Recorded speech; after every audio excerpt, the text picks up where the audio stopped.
Hey Tabatha.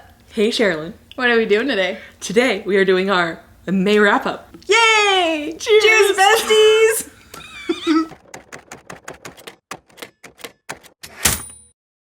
So before we get started on our wrap-up itself, we want to say thank you to you guys because we are at over 500 subscribers now. Yes. And that's so crazy. Thank you guys so much. Yay. It just feels like kind of unreal that just kind of that happened, and that's Huge exciting. thanks to Philip Chase for sharing our video on his platform. That was very, very nice. Very, very nice of you. Yes. So. And Talking Story for sharing us as well. Yeah. Welcome. Big fans. Love all of y'all. Yeah. Thanks. Appreciate it. We are clearly not awkward or uncomfortable or anything in this situation right now. So, Tabatha, what did you not like this month? If you guys are new here, we split our wrap-ups into books you didn't like, books you liked, books you loved, and your favorite book. So that's how we organize them. To explain that segue. Yes. And so I had one that I didn't like, and that was The Night and the Moth. I covered this earlier in our weekly chronicle, so check that out if you guys are interested in more in-depth. But to give like a little bit of a reason, I didn't like the romance and I didn't like the plot or the characters, but I did like the gargoyle, and I do think this is for some people. It's just not for me.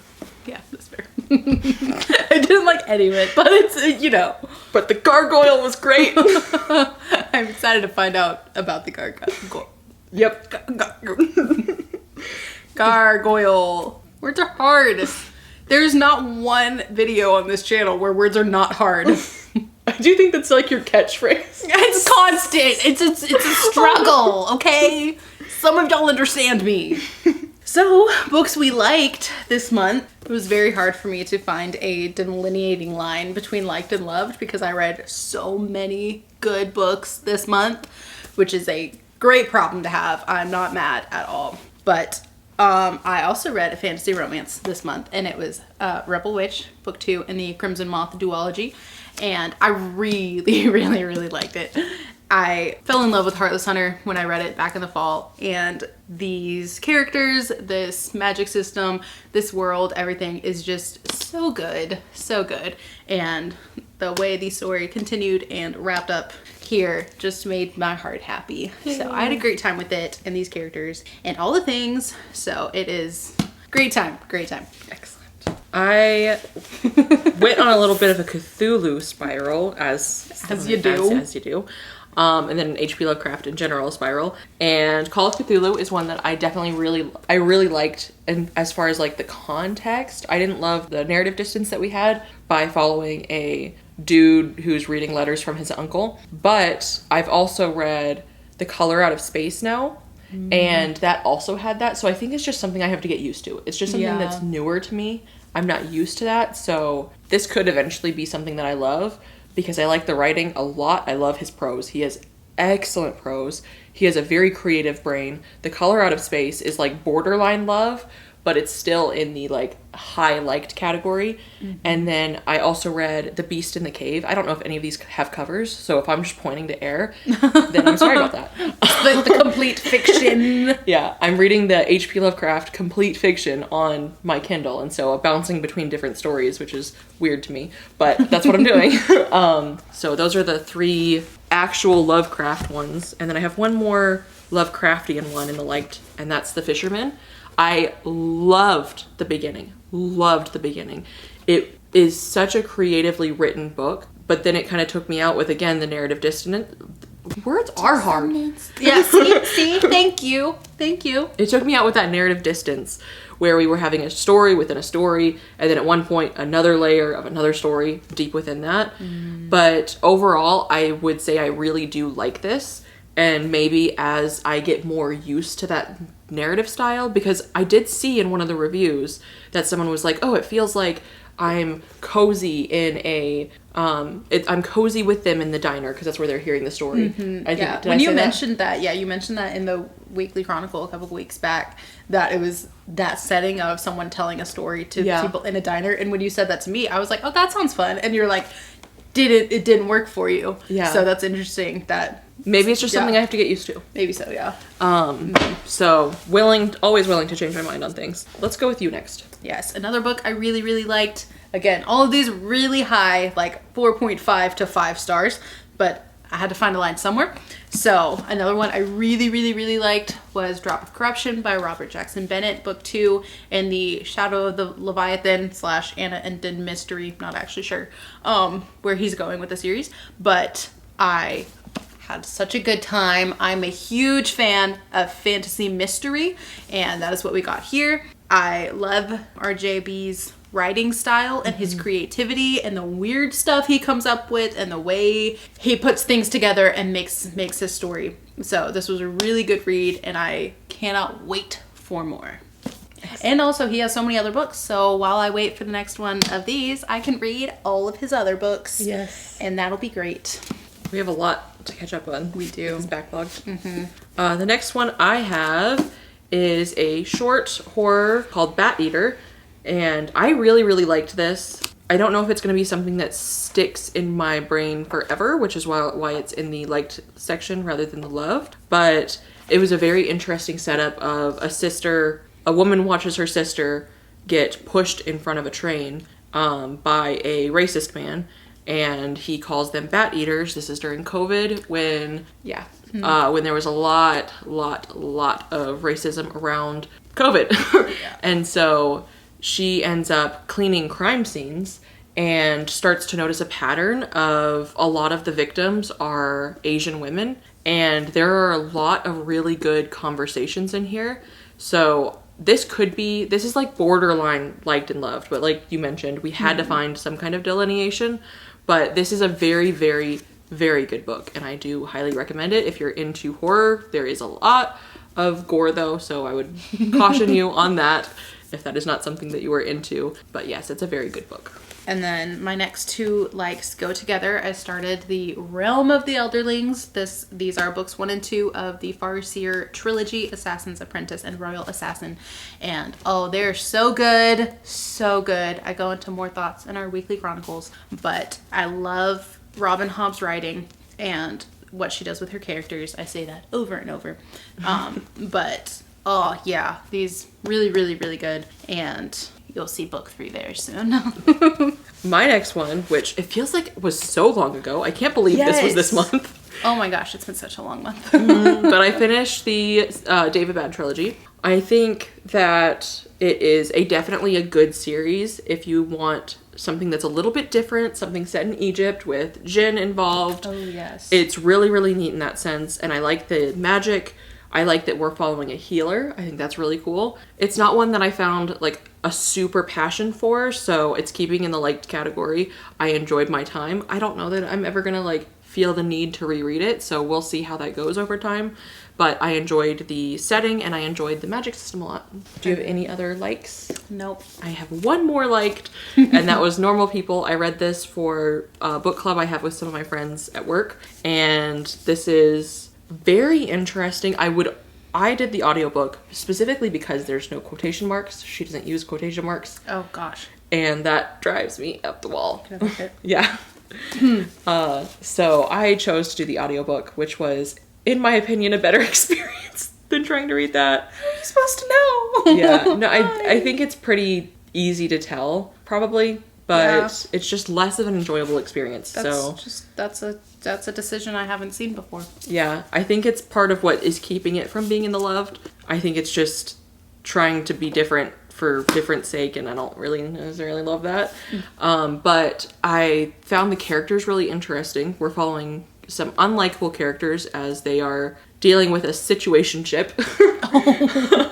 And they've got a little bit of a wealth gap situation where she's the wealthier one, but he's got more popularity at school. And so there's... Are they in school? They start in high school. Okay. And then there's a time jump somewhere where they go into college. Okay. So they're definitely younger. But then they progress out of college and they start their lives. So we're following their whole relationship journey. Okay. And it's messy. And it deals with a lot of really interesting things. She's got a very abusive background She has been abused by her family, and he has some interesting things in his background as well. So it's got some good elements. Literary fiction is very rarely going to get into the loved for me. So that's fair. Yeah. It's more in that literary, contemporary fiction. Slight, I wouldn't really call it a romance. Mm-hmm. It is definitely more of just a character study of two different people. Yeah. So, yeah. But it was a very good time. All right. And now books we loved. Wait, which one's your favorite then? That's your... Yes. Calm down, okay? Hang on. Okay. Sorry, I was thrown off. Yeah, well, I mean... I did not expect... I expected one of those two to be your favorite, so that's interesting. You literally just, like, saw how I reacted. That's true. You just saw me go through this whole range of emotions. That's true, but you also had them for this one, so they were, like, mixed together. I wasn't sure. Oh, yeah, just you wait. Well, anyway, she just sneak peeked something that y'all will see in, like, literally, like, 2 minutes, so don't worry about it. But, for the loved category, my first up is Assassin's Quest, Book 3 of the Farseer trilogy. And something I forgot to mention when I brought these up is there's a very strong coming-of-age element in these books. And Tabatha had to point that out to me, that was something that was in these books that I didn't even realize because it was done so well and differently from any other way I've seen it, because normally I see that in just YA writing. So the fact that it was done in non-YA writing, it's just really beautiful. And it is, I don't know if character study is quite the right, she just said that word and now it's in my head. But again, just Robin Hobb and her characters, fantastic. But anyway, this book I loved because of the amount of adventure and events that take place in this book. We have a really good companion element that is so good. Yeah, there's so much comes kind of to a head in this book. Chef's Kiss. I finished it this morning, and so I'm still reeling and clearly can't put words together that well. But Hobb is a remarkable storyteller, okay? I'm just gonna steal the words off the back of his book. Like, no, it is so good. And there were a lot of moments where I was like, where are we going to end up at the end of this book? Pause. Shut up, vehicle, you're being too loud. You've been doing that for way too long. There were so many moments in this book where I just wasn't really sure where we were gonna end up or how things were gonna go. I was like, there was a lot up in the air. And when I tell you, my jaw dropped multiple times at a number of events and situations. Wow. So that was beautiful. Thank you. This little... Yes, that's so lovely. ASMR. Book ASMR. You're making me so excited because I've started the first book and... Yeah, definitely all of these were very high 4 stars for me. And this, I would literally, like most of the way through, I was thinking 4.75, but then the ending, a lot of stuff, like, I mean, by ending, I mean probably a lot more than I realized I mean, because I was listening to it so fast. I audiobooked at like 2.75 speed. I couldn't eat it up fast enough. But anyway, there was a lot that came together and that I was like 5 star. You cannot tell me otherwise. That was amazing. So also random tangent, not random, but tangent. When I updated my Goodreads that I was reading this, a gal commented on it and said that it was her unpopular opinion that this was her favorite of the trilogy. And I'm like, how is that unpopular? Like, it's my favorite, and I wasn't even done with it yet. And I was like, I already know this is my favorite. So I'm like, are there people out there who like one of these more? Which is, I mean, you do you, boo. But I'm like, how is that the unpopular opinion? So this was beautiful, phenomenal masterpiece. What did you love this month? I loved a few I can lump together. I loved this trilogy. This is the Lilith's Brood or Xenogenesis, depending on which version you buy. Very, very good.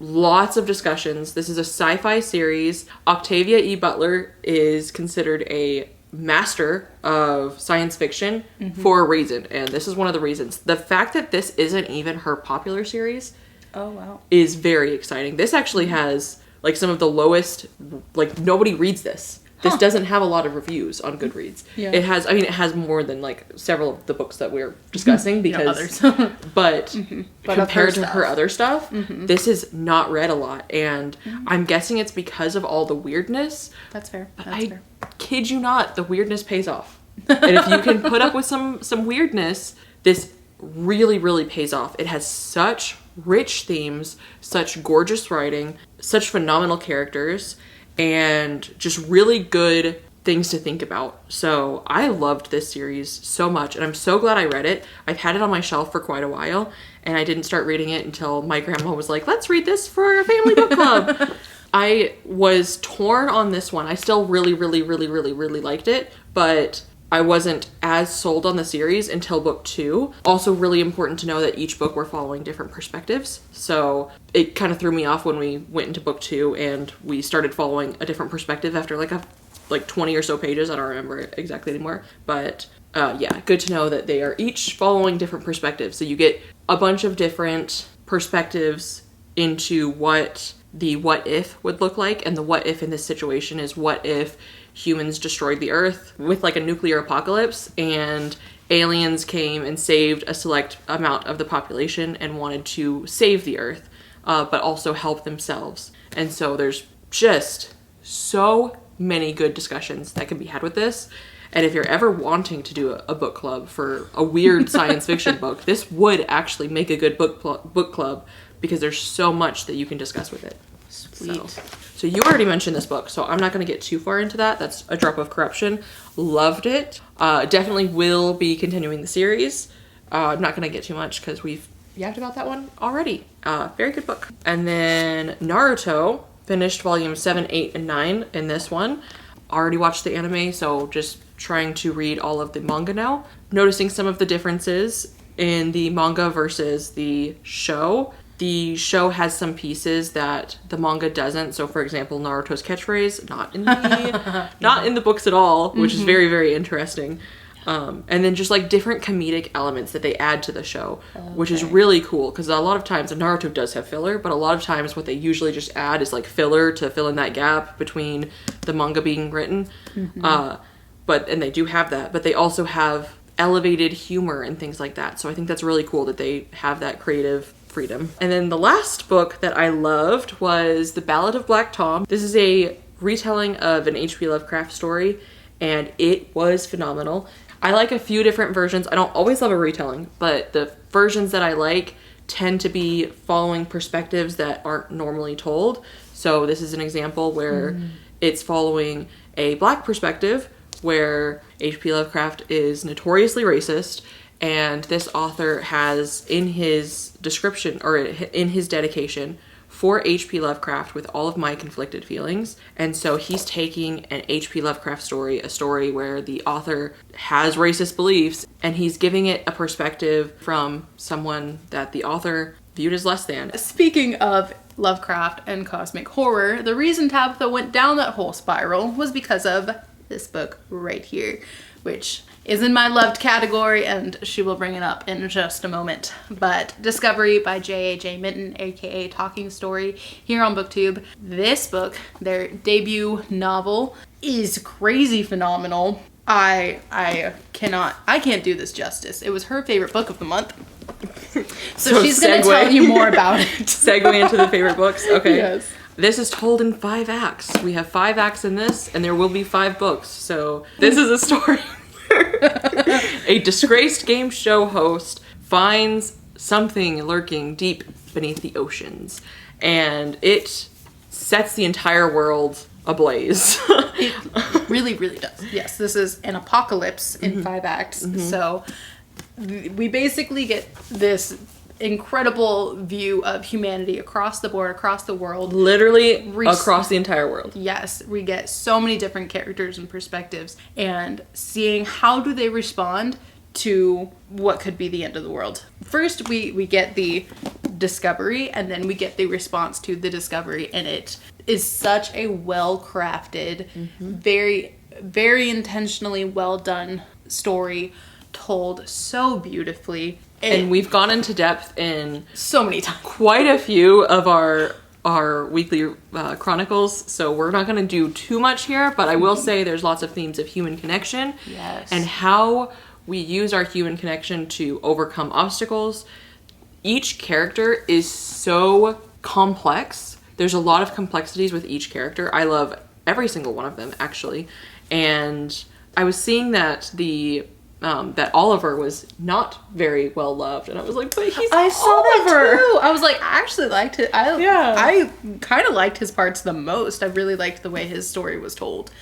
I like the technology there. I like the complexity that he has. Yes. He's not just a sad boy. He's a complex sad boy. Yes. Yeah. Every single character in here has so much depth and is so, like I said, intentionally crafted. And the authors did a amazing job creating their characters and their settings, and they did the most research I've ever seen to make sure they were as accurate as possible in portraying characters, people groups that they are not. So, oh my gosh, it just unbelievable. We cannot rave about this book enough, because here we are again. Yeah. Just telling you to go read this book. Book of the month. Book of the month. And close. And close. Very close. So the only reason this is not my favorite of the month is because I also finished The Nevernight Chronicle by J. Kristoff. And oh my gosh, you guys, my heart, my everything. Did I finish this book, or did it finish me? When I tell you I loved this book, I loved this whole story. Our main character, her whole journey. Mr. Kindly. All of our characters, our narrator. There is not an element of this series that I didn't like. Excellent. Like, this top tier. The most controversial point is the footnotes. How did you feel about the footnotes? My favorite footnote was toward the end when he was like, oh, you thought I was done with footnotes. Well, I'm back, bitches. So anyway, about this dragonfly. Like, I had a great time with it. It was the narrator talking to the reader, and he was always a little snarky with it. And it was I loved it. I loved the attitude and the snark, but it was done well. It wasn't like I didn't get tired of it. Chef's kiss. Excellent. Yeah, everything that happened in this book, all of the ends that got tied up, all of the elements that came together. Oh my goodness. Yeah, and her journey, sweet girl. No, I almost cried finishing this book this morning. And I didn't cry because I had just done my makeup and we had to have this conversation. But oh my gosh. No, literally, I closed the book, I set it down, and like not even a half second went by and my mind went, is this my new favorite series? Like, does this topple Red Rising? I have to sleep on it. That's bold. I have to sleep on it. It is very bold. Yeah, because I haven't slept yet, because I finished both of these this morning. You quite literally need to sleep on Oh my gosh. When I tell you, I just like blazed through these books. Whew. But yeah, it's fantastic. I loved it. No notes. There was nothing I didn't like in this whole series. I loved everything. It was beautiful. It's amazing. So anyway, I just went on a huge rant there. I can't shut up about it. It's so I'm glad you loved it so much. Yes. I really wanted you to. Tabatha here is the one who made me read it. Yes. And it knew from the moment we met that it would be a top tier series for me, and she was right. Okay. I love being right. Game recognized game. It's my favorite thing. Yeah. I get it. Yeah, so that was our month. That felt like a very long month. But anyway, thank you for joining us. If you have any favorites from this month, let us know below in the comments. And if you're not feeling chatty, leave us a star emoji for Cosmic Horror and Nevernight. We'll see you in the next one. Bye, besties.